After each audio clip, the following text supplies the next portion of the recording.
E20 petrol आम आदमी का हालत ढीला कर ही रहा था कि सरकार ने जले पे नमक छिड़कने के लिए E85 और E100 लाने का प्रबंध कर दिया।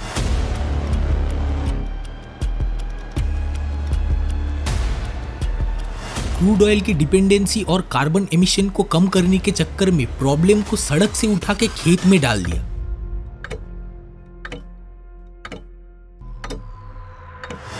टैक्स पेयर को मजबूर करके गवर्नमेंट कॉन्वॉयज और पब्लिक ट्रांसपोर्ट स्टोन एज में ही जी रहे हैं।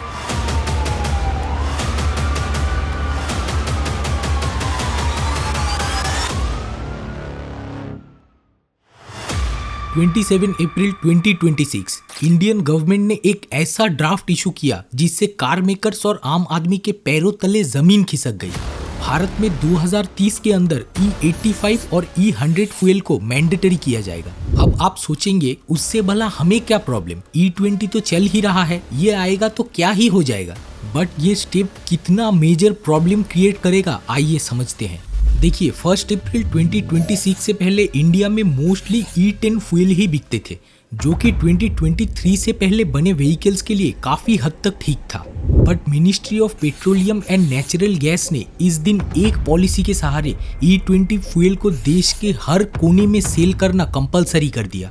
अब आप में से जिनको E20, E85 या E100 के बारे में नहीं पता, उनकी जानकारी के लिए बता दूं, यहाँ E का मतलब है इथेनॉल और 10, 20, 85, 100 का मतलब है इथेनॉल का परसेंटेज। आसान शब्दों में 1 लीटर पेट्रोल से अगर 200 मिलीलीटर पेट्रोल निकाल के उसमें सेम अमाउंट इथेनॉल ब्लेंड कर दे तो वो फ्यूल E20 पेट्रोल बन जाएगा। केवल E100 फ्यूल में ही आपको 100% इथेनॉल मिलेगा विदाउट एनी पेट्रोल। अब ये इथेनॉल क्या है? इथेनॉल बेसिकली वही है जो बहुत से लोग बार्स में पीने के लिए जाते हैं। बट इतने सारे फ्यूल रहते इथेनॉल ही क्यों? साथ ही साथ भारत सरकार इस ब्लेंडिंग को इतना क्यों पुश कर रहा है? हमारे इंडिया चाणक्य नीति वाले वीडियो में हमने आप लोगों को कहा था, इंडिया अपने एनर्जी नीड्स को फुलफिल करने के लिए 85 to 88% क्रूड ऑयल बाहर से इंपोर्ट करता है, जो कि ग्लोबल मार्केट अनसर्टेनिटी के कारण हमें अब काफी महंगा पड़ रहा है। सरकार का कहना है बेसिकली इस इंपोर्ट को कम करने के लिए सरकार ने ये इथेनॉल ब्लेंडिंग का डिसीजन लिया। उन्होंने ये भी कहा दिल्ली और पूरे इंडिया के बदलते पोल्यूशन को कंट्रोल और कार्बन एमिशन को घटाने के लिए ये स्टेप जरूरी है।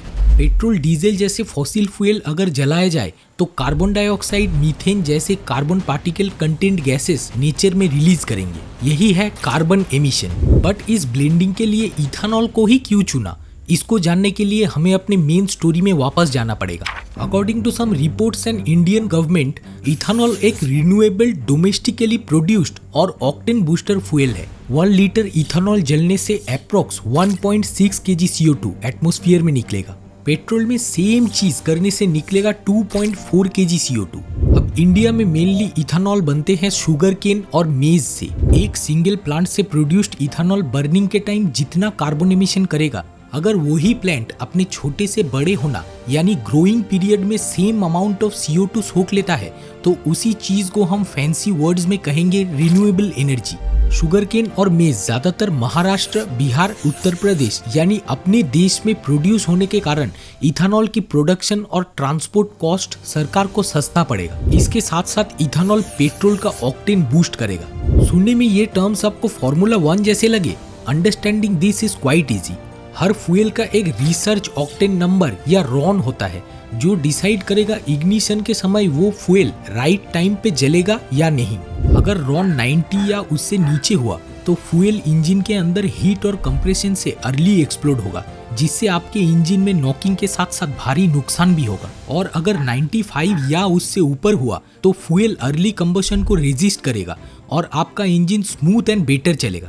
अब प्योर पेट्रोल का रॉन है 91 या 92 और इथेनॉल का लगभग 113। इसलिए भारत सरकार ने इन दोनों को ब्लेंड करके पेट्रोल का रॉन 95 कर दिया, जिससे कि गाड़ी का इंजन स्मूथ चले।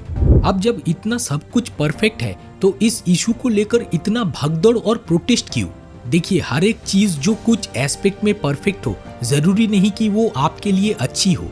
इथेनॉल कार का इंजन परफॉर्मेंस बेटर करेगा, लेकिन उसी इंजन और आपके पॉकेट को अंदर से खोखला भी कर देगा। और ये एस्पेक्ट गवर्नमेंट आपको नहीं बताएगा, क्योंकि इस मिक्सिंग में उनका फायदा है ना।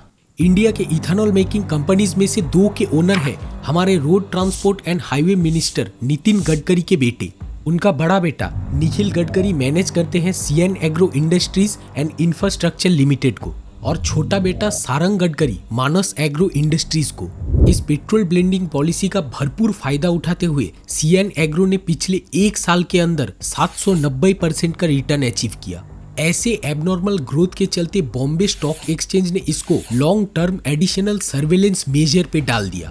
अब E20 नाम की बला 2023 से पहले बने इंजिन्स के लिए कितना घातक है मैं एक्सप्लेन करता हूँ। हर एक टाइप का फ्यूल आपको कितना माइलेज देगा वो डिपेंड करता है फ्यूल के एनर्जी डेंसिटी पर।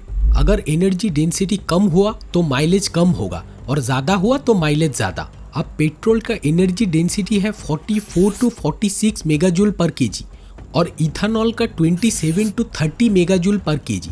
अगर E20 फ्यूल का रेगुलर यूज करेंगे तो ओल्डर व्हीकल्स में 3 to 5% और न्यूअर व्हीकल्स में 1 to 2% माइलेज ड्रॉप पक्का होगा। इसके अलावा ethanol is a hygroscopic chemical, मतलब इसका पहला और आखिरी प्यार है पानी।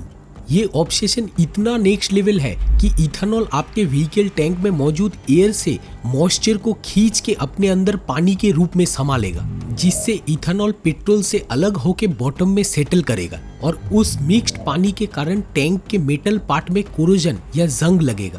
फ्यूल टैंक में सही एनवायरनमेंट की मौजूदगी से उस मॉइस्चर मिक्स्ड इथेनॉल में over the time bacterial and fungal growth होगा।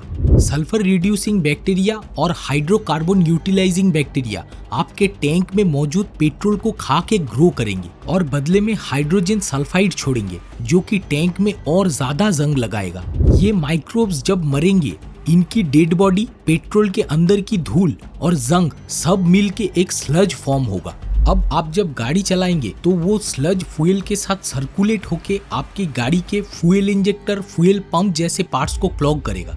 इसी के साथ साथ इथेनॉल एक स्ट्रॉन्ग ऑर्गेनिक सॉल्वेंट भी है, मतलब इसके कांटेक्ट में काफी समय से रहने वाले हर एक वो चीज जो ऑर्गेनिक पॉलीमर से बनी हो इसमें घुल जाएगा।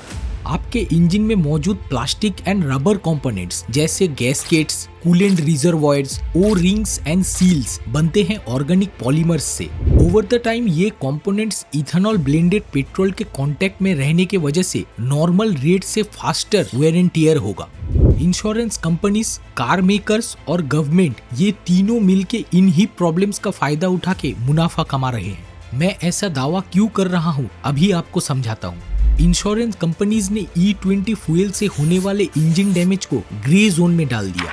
2023 से पहले बने व्हीकल पार्ट्स E20 का औदा झेलने के काबिल नहीं थे, इसलिए अगर इन इंजिन्स में E20 की वजह से कोई प्रॉब्लम आया तो कंपनीज उसको रॉन्ग फ्यूल यूज के कैटेगरी में डाल के आपका क्लेम रिजेक्ट कर सकता है। 2023 के बाद बने व्हीकल्स जिनमें E20 कंप्लायंट पार्ट्स है, उनमें आप बेझिझक E20 फ्यूल का यूज कर सकते हैं। अब E20 नॉन कंप्लायंट व्हीकल्स में इस तरह के प्रॉब्लम ज्यादा और जल्दी आने से फायदा मिलेगा कार मेकर्स को। आप जितना फ्रीक्वेंटली और ज्यादा प्रॉब्लम्स लेके जाएंगे, उनको प्रॉफिट भी उतना ही होगा। एक सर्वे में लगभग 36,000 व्हीकल ओनर्स को पूछने पे पता चला जो ये अनयूजुअल वेयर एंड टियर का सिलसिला अगस्त 2025 में अप्रोक्स 28% व्हीकल्स में दिख रहा था, सिर्फ 2 महीने के अंदर यानी अक्टूबर 2025 में वो चीज बढ़ के 52% व्हीकल में दिखना शुरू हुआ। अब नेचुरली इससे आपकी व्हीकल मेंटेनेंस कॉस्ट लगभग डबल हो जाएगा। गवर्नमेंट अब तक एनवायरनमेंट और इंपोर्ट कॉस्ट बचाने के लिए प्राइवेट कार ओनर्स को कोई ऑप्शन ना देके E20 पुश कर रहा था, लेकिन ज्यादातर गवर्नमेंट, पब्लिक और प्राइवेट ट्रांसपोर्ट व्हीकल्स अभी भी पेट्रोल डीजल में ही चल रहा है।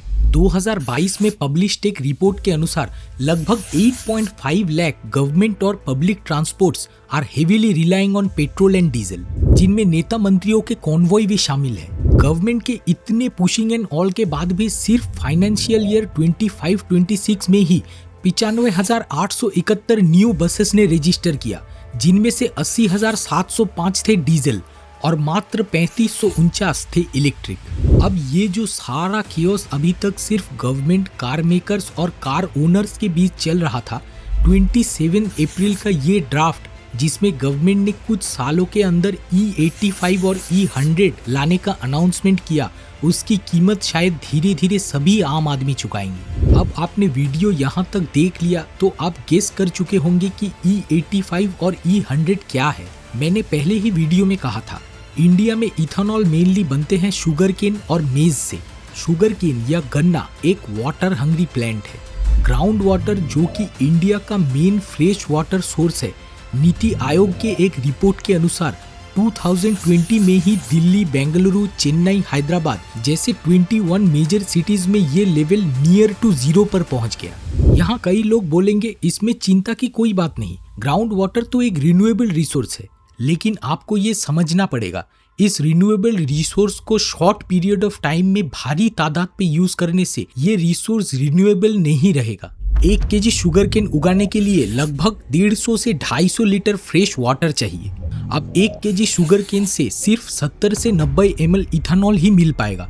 यानी आप समझिए, बस 1 लीटर इथेनॉल निकालने के लिए फ्रेश वाटर यूज होगा लगभग 1,500 से 3,000 लीटर। एनवायरमेंटल इफेक्ट्स के साथ साथ शुगर केन फील्ड्स में काम करने वाले फीमेल वर्कर्स का चंद पैसों के लिए एक्सट्रीमली प्रेशराइज करके कम उम्र में ही हिस्टेरेक्टोमी या वूम रिमूव कर दिया जाता है, जिससे मेंस्ट्रुएशन या प्रेगनेंसी के कारण वो एक दिन भी काम ना मिस करे। अब पार्लियामेंट या स्टेज में वुमेन सेफ्टी एंड रिजर्वेशन को लेके नारे लगाना और बिल पास करना अलग बात है, और ग्राउंड लेवल पे उस चीज को अप्लाई करना अलग बात। मेज प्लांटेशन के लिए चीजें थोड़ा हटके है। मेज या मकई की farming technique is a major environment polluting practice. इसकी खेती में फार्मर्स हेवीली यूज करते हैं सिंथेटिक नाइट्रोजन फर्टिलाइजर्स। इन फर्टिलाइजर से भारी तादाद में नाइट्रस ऑक्साइड या N2O गैस निकल के एटमॉस्फेयर में घुलते हैं। Nitrous oxide is a green house gas. Green house gas तो आपको पता ही होगा, जो अर्थ के ओजोन लेयर को कमजोर करते हैं। नाउ N2O कोई ऐसा वैसा ग्रीन हाउस गैस नहीं। ग्लोबल वार्मिंग के मामले में it's 300 times stronger than CO2। मतलब 300 केजी CO2 जितना पोल्यूशन करेगा उतना 1 केजी N2O अकेले ही कर देगा। ये जो इथेनॉल ब्लेंडिंग वाला स्टेप सरकार ने लिया है, इससे ये लोग बस पोल्यूशन को रोड से उठा के खेतों में डाल देंगे और कुछ नहीं। कहानी बस यही खत्म नहीं होता। E85 और E100 को पूरे देश में सही से लाने के लिए सरकार को अभी बन रहे इथेनॉल से 3 से 4 गुना ज्यादा इथेनॉल चाहिए होगा। अब ये स्टेटमेंट मेरा नहीं, बल्कि ये कहा है ग्रेन इथेनॉल मैन्युफैक्चरर्स एसोसिएशन के प्रेसिडेंट मिस्टर चंदन कुमार जैन ने। उनके कहे मुताबिक अभी इंडिया की इथेनॉल डिमांड है 10 to 12 बिलियन लीटर्स, जो कि E85 और E100 आने के बाद 35 to 45 बिलियन लीटर हो जाएगा। इस डिमांड को पूरा करने के लिए सिर्फ गन्ना या मकई से काम नहीं बनेगा। तभी सरकार ने डिसीजन लिया कि अब इथेनॉल ब्रोकन राइस से भी बनाया जाएगा। बट ये डिसीजन इन नियर फ्यूचर कितना खतरनाक हो सकता है वो मैं आपको समझाता हूँ। इस डिसीजन में सरकार ने कहा कि पब्लिक डिस्ट्रीब्यूशन सिस्टम या रेशन सप्लाईज में जो 25% ब्रोकन राइस डिस्ट्रीब्यूशन किया जाता है उसे कम करके 10% कर दिया जाए और बाकी के 15% को इथेनॉल प्रोडक्शन में डाल दिया जाए। 2025 के वर्ल्ड हंगर इंडेक्स के मुताबिक इंडिया 123 कंट्रीज में 102 नंबर पे था एंड ये पोजीशन एक सीरियस कैटेगरी है हंगर सिवियरिटी में। अब हमें इथेनॉल चाहिए या खाना, वो आप लोग डिसाइड कीजिए। Other face of the story is India is a energy hungry country also. So in my opinion India के ह्यूज एनर्जी डिमांड को पूरा करने के लिए जब इन सारी चीजों से काम नहीं बनेगा तो सरकार शायद इथेनॉल प्रोडक्शन के लिए चावल की खेती की तरफ जाएंगे। यहाँ कोई भी कह सकता है इसमें कौन सी बड़ी बात है, जब खाने के लिए खेती हो सकती है तो इथेनॉल के लिए क्यों नहीं। But the reality is excessive paddy farming गन्ना या मकई की खेती से भी ज्यादा प्रॉब्लमेटिक है। 1 केजी चावल उगाने के लिए फ्रेश वाटर चाहिए अप्रोक्स 2,500 से 3,000 लीटर, जहां गन्ना में लगता था बस 150 से 200 लीटर। इस हिसाब से अगर फ्रेश वाटर खर्च होता रहा तो 2030 तक 40% इंडियन पॉपुलेशन को पीने लायक साफ पानी नसीब नहीं होगा। इंडियन गवर्नमेंट E85 और E100 पुश के मामले में हमेशा ब्राजील का एग्जाम्पल देता है कि उन्होंने अगर इसको रोल आउट कर दिया तो हम क्यों नहीं कर सकते। बट ये लोग शायद भूल गए ब्राजील के पास इंडिया से लगभग 4.3 टाइम्स ज्यादा फ्रेश वाटर रिजर्व है। उनकी पॉपुलेशन भी हमसे अप्रोक्स 6.9 टाइम्स कम है और तो और ब्राजील वर्ल्ड हंगर इंडेक्स में नंबर 34 में आता है, which is considered low category in hunger severity. The good part of the story is सरकार प्रॉब्लम्स और प्रोटेस्ट को थोड़ा ध्यान में रखते हुए 2G इथेनॉल प्रोडक्शन की तरफ शिफ्ट हो रहा है। अगर एग्रीकल्चरल वेस्ट और कॉर्प्स रेसिड्यू से यूजेबल इथेनॉल बने तो उसी टेक्निक को हम कहेंगे सेकेंड जनरेशन या 2G इथेनॉल। इस पूरी कहानी में गवर्नमेंट का सोच बिल्कुल सही था, मगर उनके इंटेंशन एंड अप्रोच स्टाइल दोनों गलत। 2014 से सरकार ने इथेनॉल ब्लेंडिंग से जो 1.9 lakh crore import cost save किया है, वो अगर नए technologies like sodium ion cell EV, hydrogen cars के research and real world implementation में और हाइब्रिड कार्स और इलेक्ट्रिक व्हीकल्स के इंफ्रास्ट्रक्चर को डेवलप करने में जल्द से जल्द उपयोग करे तो सरकार और आम आदमी दोनों को फायदा होगा। Policy pushing and beneficiary advertisement में पैसा खर्च ना करके वही पैसा अगर रिसर्च एंड डेवलपमेंट में खर्च होगा तो एनवायरमेंटल पोल्यूशन, इंपोर्ट कॉस्ट और एनर्जी क्राइसिस, इन तीनों प्रॉब्लम्स का सॉल्यूशन शायद हमें मिल जाए। A true leader never asks his people to walk a path, he refuses to tread himself. His words carry weight not because he speaks them, but because he lives them. हम कभी भी revolutionary changes के खिलाफ नहीं है, मगर government अगर forcefully और इलिसिटली कुछ करना चाहे तो उसके खिलाफ भी खड़े होने से पीछे नहीं हटेंगे। गवर्नमेंट अगर सच में सबकी भलाई के लिए और ट्रांसपेरेंटली कोई चेंजेस लाए तो हर एक भारतवासी उनके साथ खड़ा रहेगा। अभी के लिए बस इतना ही। वीडियो अच्छा लगे तो इसे लाइक, शेयर और चैनल को सब्सक्राइब करें। मिलते हैं अगले वीडियो में किसी नए टॉपिक के साथ।